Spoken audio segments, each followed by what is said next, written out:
Hello दोस्तों, स्वागत है आपका मेरे यूट्यूब चैनल परीक्षा प्लान में। तो कैसे हैं आप लोग? आई होप अच्छे होंगे। तो जैसा कि आप लोगों को पता है कि ईवीएस के प्रीवियस ईयर के क्वेश्चन मैं सॉल्व करवा रही हूँ। 2011 वाले पेपर से मैंने शुरुआत की है।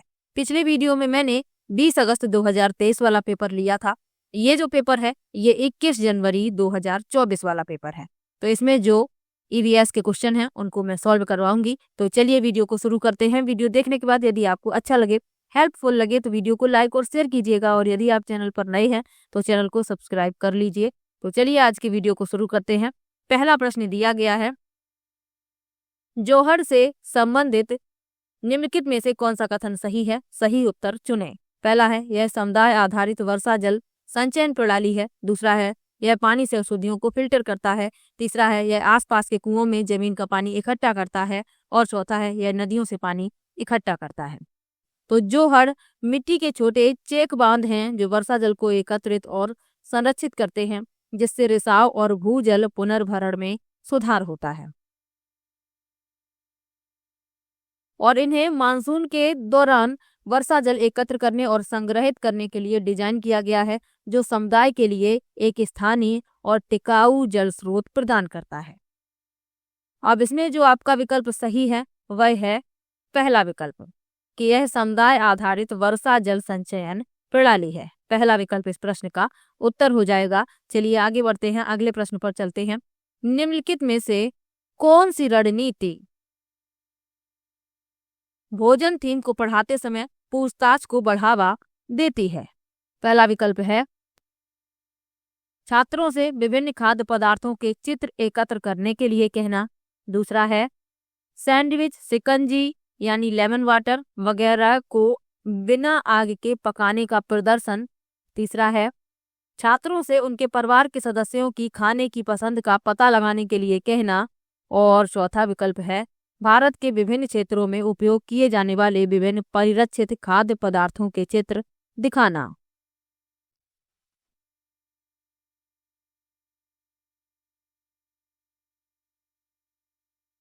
तो पूछा गया है कि कौन सी रणनीति भोजन थीम को पढ़ाते समय पूछताछ को बढ़ावा देगी।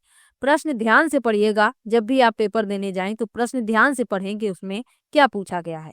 अब इसमें पूछा गया है कि भोजन थीम को पढ़ाते समय पूछताछ को बढ़ावा देती है।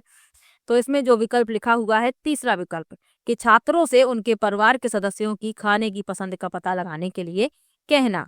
यह रणनीति छात्रों को अपने परिवार के सदस्यों की भोजन प्राथमिकताओं के बारे में सक्रिय रूप से पूछताछ करने के लिए प्रोत्साहित करती है। इसमें उन्हें जानकारी एकत्र करने के लिए सर्वेक्षण, साक्षात्कार या चर्चा आयोजित करने में शामिल किया जाता है। तो तीसरा विकल्प इस प्रश्न का उत्तर हो जाएगा। चलिए आगे बढ़ते हैं। लिखा है एक ईबीएस शिक्षिका अपने छात्रों से सोचने और जवाब देने के लिए कहती हैं कि हम सर्दियों के दौरान ऊनी कपड़ों में क्यों सहज महसूस करते हैं। इस तरह का प्रश्न। पहला विकल्प है अभिसारी प्रश्न, दूसरा है विश्लेषणात्मक प्रश्न, तीसरा है काल्पनिक प्रश्न और चौथा है तथ्यात्मक प्रश्न। तो प्रश्न में कहा गया है कि एक ईवीएस शिक्षिका अपने छात्रों से सोचने और जवाब देने के लिए कहते हैं कि हम सर्दियों के दौरान ऊनी कपड़ों में क्यों सहज महसूस करते हैं। तो इस तरीके का जो प्रश्न है ये कहलाता है विश्लेषणात्मक प्रश्न। दूसरा विकल्प इस प्रश्न का उत्तर हो जाएगा। विश्लेषणात्मक प्रश्नों के लिए छात्रों को किसी समस्या या स्थिति को भागों में विभाजित करने और यह जांचने की आवश्यकता होती है कि ये भाग एक दूसरे से कैसे संबंधित हैं। दूसरा विकल्प इस प्रश्न का उत्तर हो गया। चलिए आगे बढ़ते हैं। लिखा है एनसीईआरटी की ईवीएस पाठ्य पुस्तक के एक अध्याय में वहीदा का प्रिज्म और नौसेना में डॉक्टर के रूप में उनके अनुभव का वर्णन है। इसे शामिल करने के क्या कारण हैं? पहला विकल्प है उनका अनुभव लैंगिक रूढ़ियों को चुनौती देता है। दूसरा है उनकी कहानी सशस्त्र बलों में एक चिकित्सा अधिकारी के जीवन की झलक देती है। तीसरा है यह समझना कि प्रिज्म 7 रंगों को दर्शाता है। और चौथा है उनके सामने आने वाली कठिनाइयों और उनसे निपटने के तरीकों को समझना।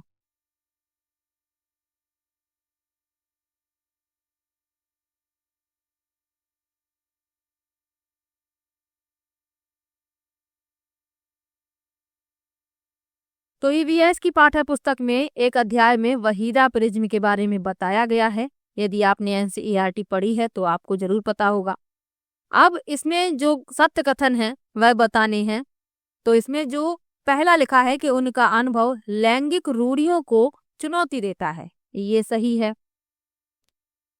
बी लिखा है उनकी कहानी सशस्त्र बलों में एक चिकित्सा अधिकारी के जीवन की झलक देती है, ये भी सही है। यह समझना कि प्रिज्म 7 रंगों को दर्शाता है।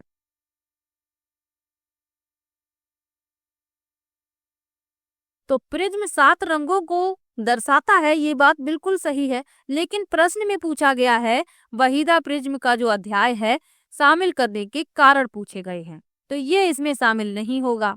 और डी में लिखा है उनके सामने आने वाली कठिनाइयों और उनसे निपटने के तरीकों को समझना। तो ए बी डी सही है, यानी कि आपका चौथा विकल्प इस प्रश्न का उत्तर हो जाएगा। चलिए आगे बढ़ते हैं।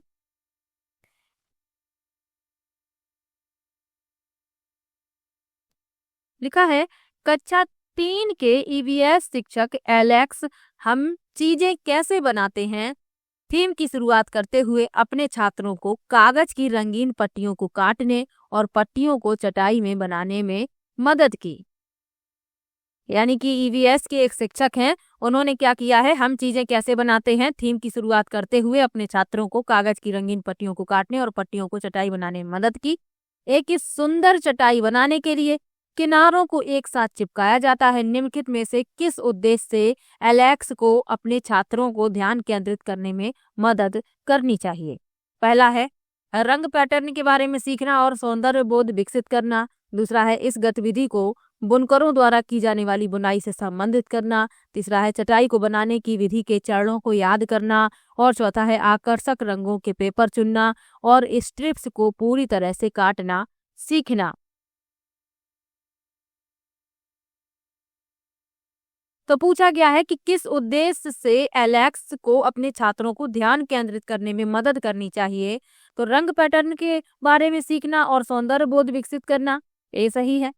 इस गतिविधि को बुनकरों द्वारा की जाने वाली बुनाई से संबंधित करना, भी सही है। चटाई बनाने की विधि के चरणों को याद करना, याद करने का शिक्षण प्रक्रिया में स्थान नहीं है, सी गलत हो गया। और डी में लिखा है आकर्षक रंगों के पेपर चुनना और स्ट्रिप्स को पूरी तरह से काटना सीखना, डी सही है। ए बी डी इसमें सही है, यानी कि आप देख रहे हैं कि पहला विकल्प इस प्रश्न का उत्तर हो जाएगा। अगला प्रश्न दिया गया है प्रत्येक परिवार में सदस्यों की संख्या और पानी की अनुमानित मात्रा की खपत का पता लगाने के लिए छात्र अपने घर और पड़ोस में एक सर्वेक्षण करते हैं। इस गतिविधि के माध्यम से कौन से कौशल और प्रक्रियाएं विकसित की जाती हैं? पहला है प्रश्न पूछना, प्रयोग करना, पर्यावरण के प्रति संवेदनशीलता। दूसरा है पूछताछ, परिणाम निकालना, अभिव्यक्ति। तीसरा है परिकल्पना, परिणाम निकालना, अभिव्यक्ति। और चौथा है अनुमान, प्रयोग, अवलोकन। तो प्रत्येक परिवार में सदस्यों की संख्या और पानी की अनुमानित खपत का पता लगाना है। तो छात्र अपने घर और पड़ोस में एक सर्वेक्षण करते हैं। तो इस गतिविधि से कौन से कौशल और प्रक्रियाएं विकसित की जा सकती हैं? तो प्रश्न पूछना, अनुमान लगाना, अभिव्यक्ति। तो इसमें आपका दूसरा विकल्प सही हो जाएगा, यानी कि पूछताछ, परिणाम निकालना और अभिव्यक्ति। इनके बारे में समझ लीजिए। प्रश्न पूछना यानी कि पूछताछ छात्रों को परिवार के सदस्यों की संख्या और प्रत्येक परिवार में उपयोग किए जाने वाले पानी की मात्रा के बारे में जानकारी इकट्ठा करने के लिए स्पष्ट और प्रासंगिक प्रश्न तैयार करने की आवश्यकता होगी। प्रश्नों में दैनिक दिनचर्या, पानी के उपयोग की आदतें और घर में लोगों की संख्या के बारे में पूछताछ शामिल हो सकती है। अनुमान लगाना क्या है? तो सर्वेक्षण डेटा एकत्र करने के बाद छात्रों को एकत्रित जानकारी के आधार पर अनुमान लगाना होगा। उदाहरण के लिए वे परिवार के आकार, दैनिक गतिविधियों या विशिष्ट आदतों के आधार पर पानी के उपयोग के रुझान या पैटर्न का अनुमान लगा सकते हैं। और अभिव्यक्ति क्या है? संचार कौशल तब काम करता है जब छात्र अपने निष्कर्ष दूसरों के साथ साझा करते हैं। तो इन सब के बारे में जानकारी आवश्यक थी, इसलिए मैंने बता दिया। दूसरा विकल्प इस प्रश्न का उत्तर है। चलिए आगे बढ़ते हैं। लिखा है डॉक्टर मरीजों में मलेरिया की पहचान के लिए खून की जांच कराने के लिए निर्देशित करते हैं खून की जांच से। पहला विकल्प है उसमें उपस्थित हीमोग्लोबिन का पता चलेगा। दूसरा है उसमें उपस्थित लौह तत्व की मात्रा का पता चलेगा। तीसरा है उसमें मादा मच्छर के अंडों की उपस्थिति का पता चलेगा। और चौथा है उसमें उपस्थित जीवाणुओं का पता चलेगा।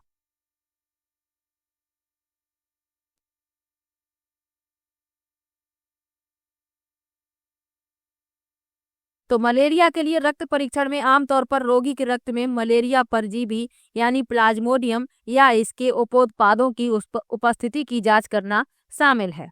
अब इसमें पूछा गया है कि खून की जांच से क्या पता चलेगा, तो उसमें उपस्थित जीवाणुओं का पता चलेगा। चौथा विकल्प इसमें सही हो जाएगा।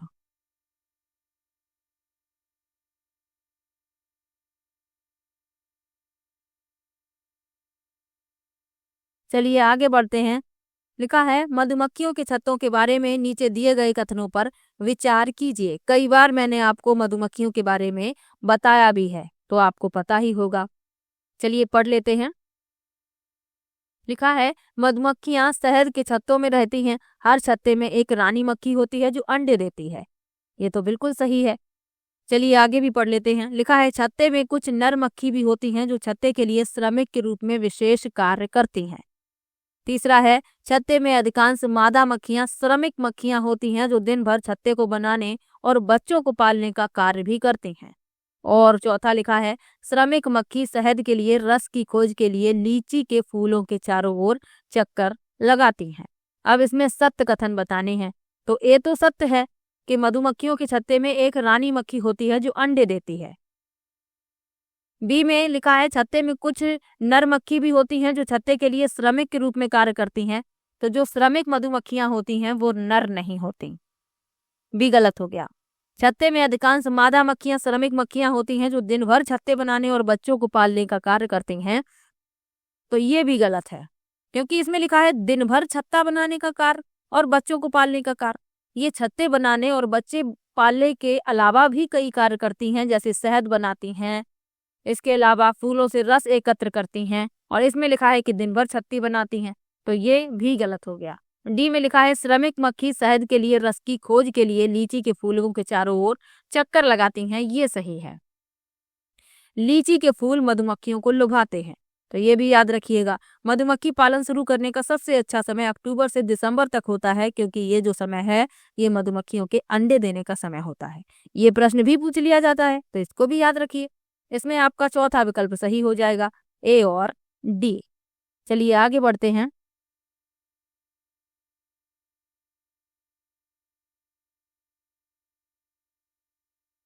अगला प्रश्न दिया गया है ईवीएस की पाठ्य पुस्तकों को विद्यार्थी स्कूल के जीवन को उनके बाहर के जीवन से जोड़ने की एनसीएफ 2005 की सिफारिश को प्रतिबिंबित करना चाहिए। इसका अर्थ है।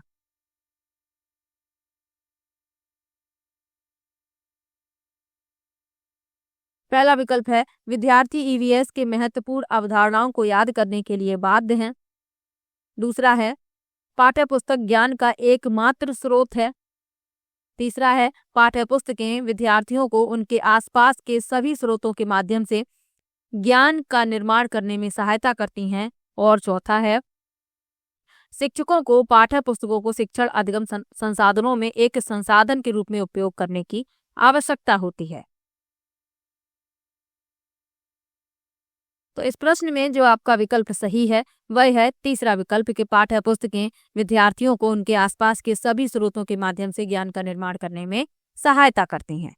तीसरा विकल्प इस प्रश्न का उत्तर हो जाएगा। चलिए आगे बढ़ते हैं। लिखा है पक्षियों का अध्ययन करने वालों ने यह प्रेक्षण किया कि पक्षियों की एक विशेष प्रजाति में नर पक्षी अपने अपने घोंसले बनाते हैं। मादा पक्षी उन सभी घोंसलों को देखती है, उनमें से उसे जो सबसे अच्छा लगता है उसमें ही वह अंडे देने का निश्चय करती है। इस पक्षी का नाम है। पहला विकल्प है दर्जन चिड़िया, दूसरा है वीवर पक्षी, तीसरा है कलचिड़ी और चौथा है शक्कर खोरा।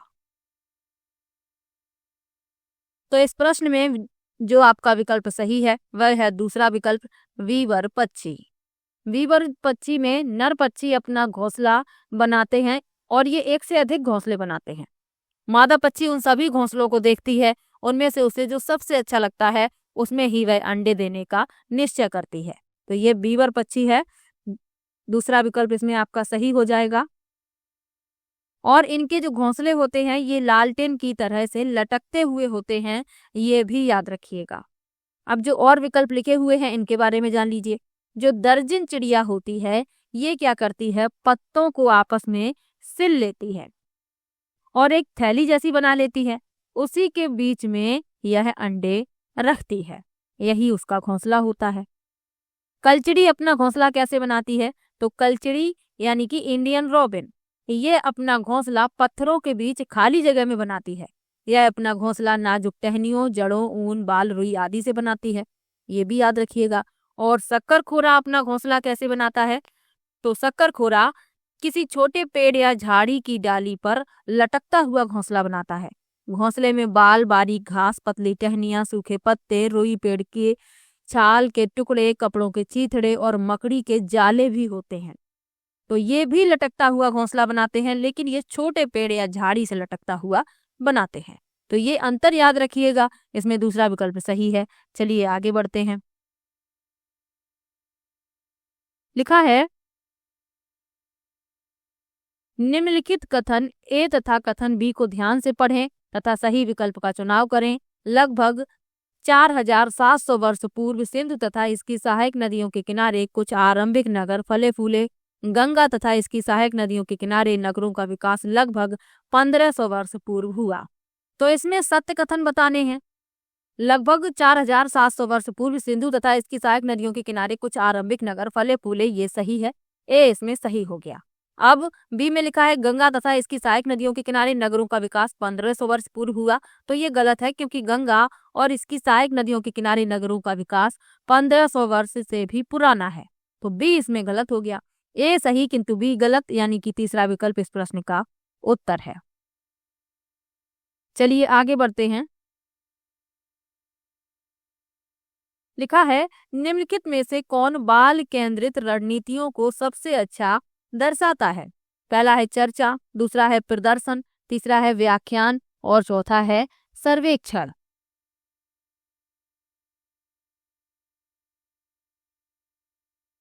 तो प्रश्न में पूछा गया है कि बाल केंद्रित रणनीतियों को सबसे अच्छा दर्शाता है, तो चर्चा दर्शाता है और सर्वेक्षण।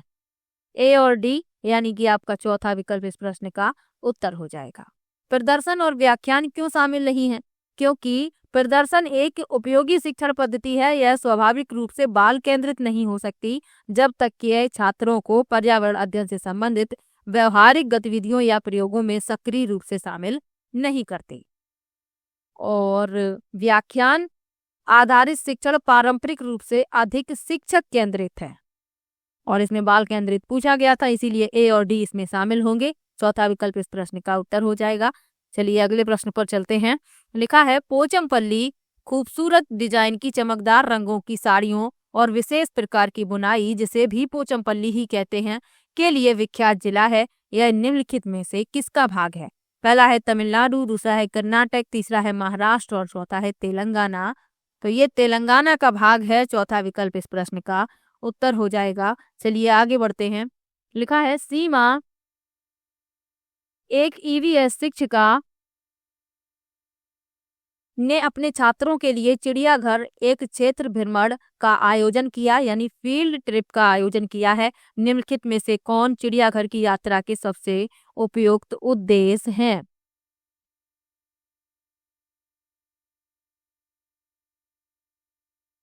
पहला विकल्प है चिड़ियाघर के जानवरों के नाम याद करना, दूसरा है जानवरों से संबंधित अवधारणाओं को जोड़ना, तीसरा है प्रक्रिया कौशल को बढ़ावा देना और चौथा है चिड़ियाघर में छात्रों के सीखने का आकलन।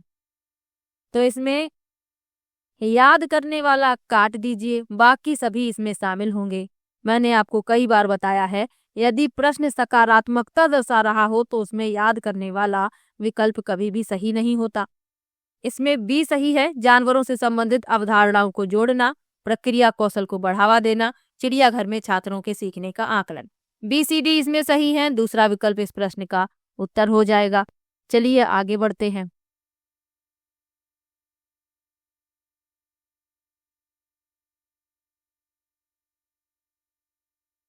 अगला प्रश्न है, एक ईवीएस शिक्षिका अपने छात्रों को जानवरों के बारे में पढ़ाती हैं और उन्हें निम्नलिखित कार्य करने के लिए कहती हैं। आसपास के विभिन्न जानवरों के नाम लिखिए, विभिन्न जानवरों की गतिविधियों का अवलोकन करो, अवलोकन के आधार पर जानवरों को श्रेणियों में वर्गीकृत करो और चौथा, जानवरों को परिभाषित करो। उपरोक्त में से कौन सा प्राथमिक स्तर के छात्रों के लिए उपयुक्त नहीं है? पहला है, अब इसमें विकल्प बताने हैं, कौन सा विकल्प सही होगा। तो प्राथमिक स्तर के बच्चों की बात हो रही है, जानवरों के बारे में पढ़ाया जा रहा है और उन्हें निम्नलिखित कार्य शिक्षिका देती हैं। तो जो छात्रों के लिए उपयुक्त नहीं है वह हमें बताना है। तो आसपास के विभिन्न जानवरों के नाम लिखना, ये तो उपयुक्त है। विभिन्न जानवरों की गतिविधियों का अवलोकन, ये भी सही है। अवलोकन के आधार पर जानवरों को श्रेणियों में वर्गीकृत करो, ये भी सही है। लेकिन जानवर को परिभाषित करो, ये प्राथमिक स्तर के छात्रों के लिए उपयुक्त नहीं है और नहीं ही पूछा गया है। तो केवल डी यानी चौथा विकल्प इस प्रश्न का उत्तर हो जाएगा। क्योंकि जानवर को परिभाषित करना बड़े छात्रों के लिए अधिक उपयुक्त है, क्योंकि इसमें अमूर्त सोच और परिभाषा को स्पष्ट करने की क्षमता शामिल है। ये प्राथमिक स्तर के छात्रों के लिए उपयुक्त नहीं है। तो चौथा विकल्प इस प्रश्न का उत्तर है। चलिए आगे बढ़ते हैं। लिखा है, हरियाणा के सीमांतवर्ती राज्य हैं। पहला विकल्प है हिमाचल प्रदेश, राजस्थान, उत्तर प्रदेश। दूसरा है उत्तर प्रदेश, उत्तराखंड, मध्य प्रदेश। तीसरा विकल्प है हिमाचल प्रदेश, पंजाब, बिहार और चौथा है बिहार, पंजाब, उत्तर प्रदेश। एक प्रश्न आपको मैप से जरूर मिलेगा, तो ध्यान से अभी से मैप को समझते चलिए। तो हरियाणा के सीमांतवर्ती राज्य पूछे गए हैं। अब जिसमें लिखा है बिहार, जिस विकल्प में बिहार और मध्य प्रदेश, उसको पहले ही काट दीजिए। तीसरे में लिखा है बिहार, ये गलत हो गया। दूसरे में मध्य प्रदेश लिखा है, ये भी गलत हो गया। चौथे में लिखा है बिहार, ये गलत हो गया। पहला विकल्प इस प्रश्न का उत्तर हो गया। आपको मैप भी दिखाएंगे। पहला विकल्प इस प्रश्न का उत्तर है हिमाचल प्रदेश, राजस्थान, उत्तर प्रदेश। चलिए मैप देख लीजिए।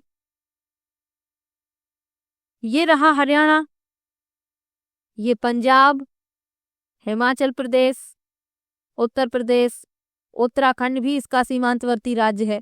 तो ये आपको याद रखना है। चलिए आगे बढ़ते हैं, अगले प्रश्न पर चलते हैं। अगला प्रश्न दिया गया है, कथन ए तथा आर को ध्यान से पढ़ें तथा निम्नलिखित प्रश्नों का उत्तर दें।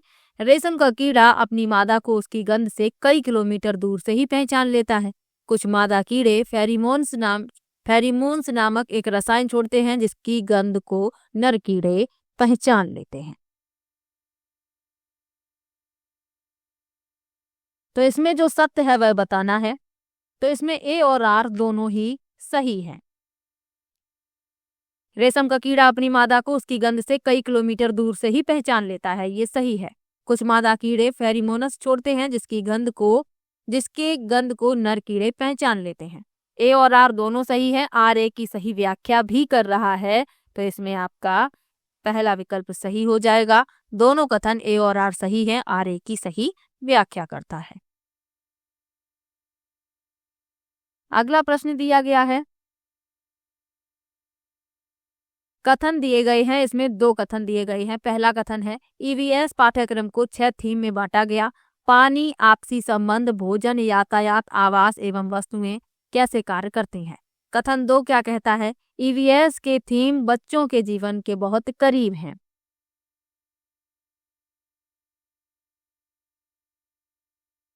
तो पहला जो कथन लिखा हुआ है ये गलत है। क्यों गलत है? क्योंकि ईवीएस पाठ्यक्रम को 6 थीम में तो बांटा गया है, लेकिन 6 थीम कौन कौन सी हैं? पहली है परिवार और दोस्त, दूसरी है भोजन, तीसरी है पानी, चौथी है आश्रय, पांचवी है यात्रा और छठवीं है चीजें जो हम बनाते और करते हैं। तो पहला इसमें गलत हो गया। दूसरा लिखा है ईवीएस की थीम बच्चों के जीवन के बहुत करीब है, ये सही है। तो कथन 1 गलत है, लेकिन कथन 2 सही है, यानी कि चौथा विकल्प इस प्रश्न का उत्तर हो जाएगा। चलिए आगे बढ़ते हैं। दिए गए कथनों को ध्यान पूर्वक पढ़ें एवं सही विकल्प चुनें। चलिए पढ़ लेते हैं। क्या कथन दिया गया है? कथन ए है जाइलम जल और खनिजों को जड़ों से पौधे के बाकी हिस्सों तक पहुंचाता है।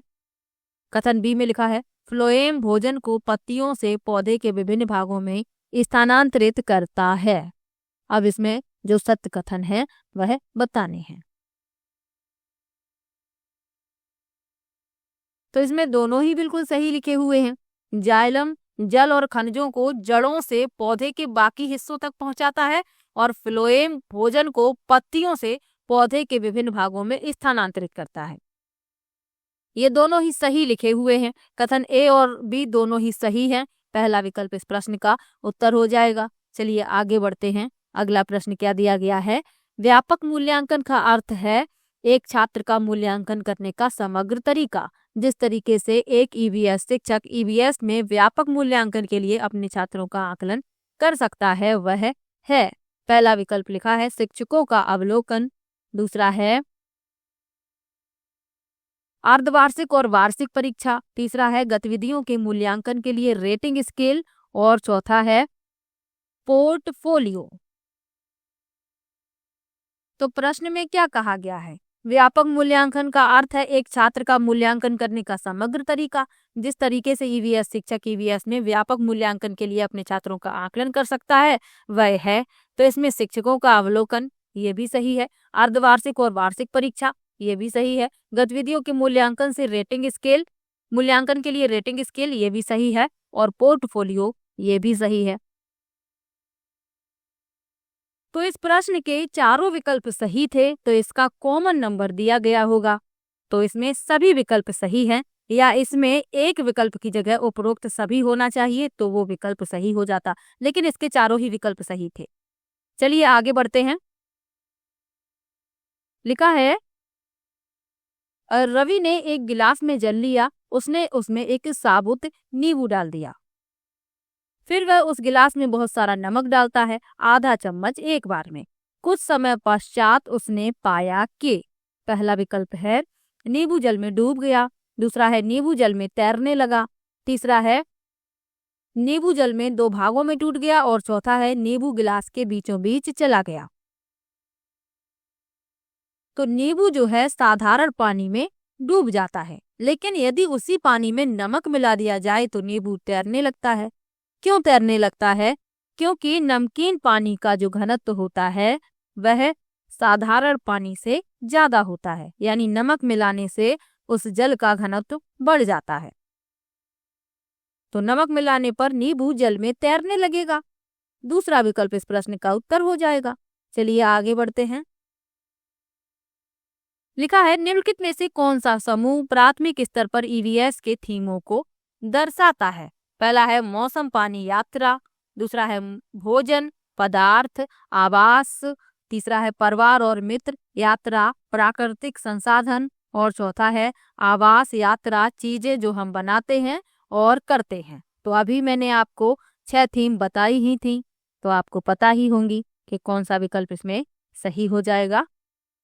तो इसमें आपका चौथा विकल्प सही है, आश्रय यानी आवास यात्रा चीजें जो हम बनाते हैं और करते हैं। चौथा विकल्प इस प्रश्न का उत्तर है। चलिए आगे बढ़ते हैं।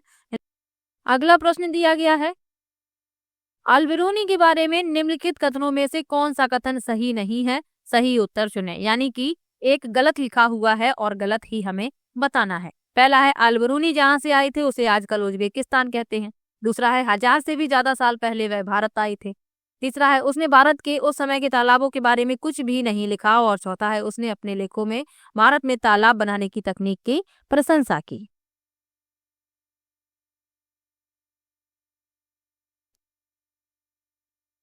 तो पहला तो सही है, अल्बेरोनी जहां से आए थे उसे आजकल उज्बेकिस्तान कहते हैं। 1000 से भी ज्यादा साल पहले वह भारत आए थे और उसने अपने लेखों में भारत में तालाब बनाने की तकनीक की प्रशंसा की, ये सही है। लेकिन तीसरे में लिखा है कि उसने भारत के उस समय के तालाबों के बारे में कुछ भी नहीं लिखा, ये गलत है क्योंकि उन्होंने तालाब बनाने की तकनीक की प्रशंसा के बारे में लिखा है। तो तीसरा इसमें गलत हो गया और गलत ही पूछा गया था, तो यही इस प्रश्न का उत्तर हो जाएगा। अल्बेरोनी की एक किताब भी आपको याद रखनी है, इस किताब का नाम है किताब उल हिंद। ये अरबी भाषा में लिखी गई है, तो ये प्रश्न भी पूछ लिया जाता है, तो ये भी याद रखिएगा। चलिए आगे बढ़ते हैं। अगला प्रश्न दिया गया है, नीचे दिए गए कथनों ए और बी पर विचार कीजिए। क्या कथन दिए गए हैं? कथन ए है, बोरा असम में उपयोग की जाने वाली धान का एक सामान्य प्रकार है। कथन बी में लिखा है, धान की खेती चिकनी मिट्टी में अच्छी होती है एवं इस फसल को प्रचुर मात्रा में पानी चाहिए। अब तो बोरा असम में खाए जाने वाले चावलों की एक किस्म है। ये चावल पकने के बाद स्टिकी यानी कि चिपचिपे हो जाते हैं। तो कथन ए सही हो गया। और बी में लिखा है कि धान की खेती चिकनी मिट्टी में अच्छी होती है एवं इस फसल को प्रचुर मात्रा में पानी चाहिए, ये भी सही है। कथन ए और बी दोनों ही सही हैं। पहला विकल्प इस प्रश्न का उत्तर हो जाएगा। चलिए आगे बढ़ते हैं। लिखा है, उस वस्तु का द्रव्यमान ज्ञात कीजिए जिसका घनत्व 12 ग्राम प्रति मिलीलीटर तथा आयतन 3 मिलीलीटर है। तो द्रव्यमान बराबर होता है घनत्व गुणा आयतन। हमें घनत्व दिया गया है 12, आयतन दिया गया है 3 मिलीलीटर। दोनों का कर देंगे गुणा, 12 तिया 36 ग्राम। तीसरा विकल्प इस प्रश्न का उत्तर हो जाएगा। चलिए आगे बढ़ते हैं।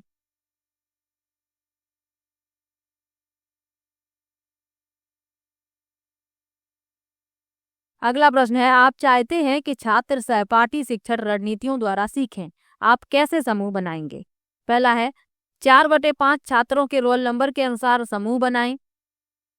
दूसरा है, परीक्षा में प्राप्त अंकों के अनुसार छात्रों का एक समान समूह बनाएं। तीसरा है, भागीदारी और सहयोग के आधार पर एक विषम समूह बनाएं। और चौथा है, समान लिंग और सामाजिक आर्थिक पृष्ठभूमि के 5 छात्रों का एक समूह बनाएं। तो भागीदारी और सहयोग के आधार पर समूह बनाना सहकर्मी शिक्षण को बढ़ावा देने के लिए सबसे प्रभावी रणनीति है। अब इसमें आप समूह कैसे बनाएंगे? तो भागीदारी और सहयोग के आधार पर विषम समूह बनाएं। तीसरा विकल्प इसमें सही हो जाएगा। अगला प्रश्न है, गढ़सीसर से संबंधित निम्नलिखित कथनों में से कौन सा कथन सही नहीं है? सही उत्तर चुनें। पहला है, जैसलमेर राजा घड़सी ने इसे बनाया था। दूसरा है, यह लगभग 650 साल पहले बनाया गया था। तीसरा है, यह 9 तालाबों से जुड़ा हुआ था। और चौथा है, यह तालाब आज भी प्रयोग में है। तो घड़सीसर से संबंधित कुछ महत्वपूर्ण तथ्य हैं जो आपको याद रखने हैं। क्या याद रखने हैं? कि जैसलमेर के राजा घड़सी ने लगभग 650 वर्ष पहले लोगों के साथ मिलकर घड़सीसर को बनवाया था। मीलों तक फैले घड़सीसर में बारिश का पानी इकट्ठा होता था। इसमें 9 तालाब एक दूसरे से आपस में जुड़े थे। जब पहला तालाब भर जाता तो पानी बहकर नीचे वाले तालाब में चला जाता। जब वह भी भर जाता तो पानी उसके नीचे वाले तालाब में चला जाता। इसी क्रम से पानी नीचे वाले तालाब तक पहुंच जाता। घड़सीसर के दोनों तरफ पक्के घाट, सजे हुए बरामदे, कमरे, बड़े हॉल हुआ करते थे। लेकिन आज के समय में क्या है, घड़सीसर उजड़ सा गया है। 9 तालाबों के रास्ते में मकान और कॉलोनियां बन गई हैं। यहाँ इकट्ठा होने वाला पानी अब तालाब की तरफ ना जाकर बेकार बह जाता है। तो इसमें जो कथन गलत है, यानी कि घड़सीसर के संबंध में जो सही नहीं है, वह हमें बताना था। तो इसमें आपका जो चौथा विकल्प है कि यह तालाब आज भी प्रयोग में है, ये गलत है। क्योंकि ये उजड़ सा गया है घड़सीसर। तालाबों की जगह अब रास्ते बन गए हैं, कॉलोनियां बन गई हैं। और यहाँ जो पानी इकट्ठा होता था अब वह बेकार बह जाता है। तो ये याद रखिएगा, चौथा विकल्प इस प्रश्न का उत्तर है। चलिए आगे बढ़ते हैं। अगला प्रश्न है, अभिकथन दिया गया है, कारण दिया गया है। अभिकथन क्या है? थीम परिवार और मित्र ईवीएस में एक प्रमुख थीम है और पौधों और जानवरों को परिवार और मित्र उपथीम के रूप में प्रस्तुत किया जाता है। कारण क्या दिया गया है? थीम के द्वारा मनुष्य और जीवन के अन्य रूपों की अन्योन्य आश्रितता पर प्रकाश डाला गया है। अब इसमें बताना है कि कौन से सही है। तो इसमें दोनों ही सही लिखे हुए हैं। अभिकथन भी सही है, कारण भी सही है, और कारण अभिकथन की सही व्याख्या भी कर रहा है। तो अभिकथन कारण दोनों ही सही है, कारण अभिकथन की सही व्याख्या है। पहला विकल्प इस प्रश्न का उत्तर हो जाएगा। चलिए आगे बढ़ते हैं, अगले प्रश्न पर चलते हैं। लिखा है, दिए गए कथनों को ध्यान पूर्वक पढ़ें और सही विकल्प चुनें। चलिए पढ़ लेते हैं, फिर सही विकल्प हमें बताना है। अभिकथन क्या है? हम अधिक ऊंचाई की तुलना में समुद्र तल पर आसानी से खाना पका सकते हैं। कारण क्या है? अधिक ऊंचाई पर पानी का क्वथनांक बढ़ जाता है।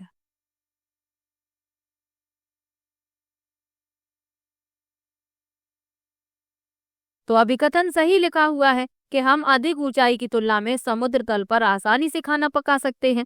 ये सही है, क्योंकि समुद्र तल पर वायुमंडलीय दबाव अधिक होता है, जिसका अर्थ है कि पानी उच्च तापमान पर उबलता है,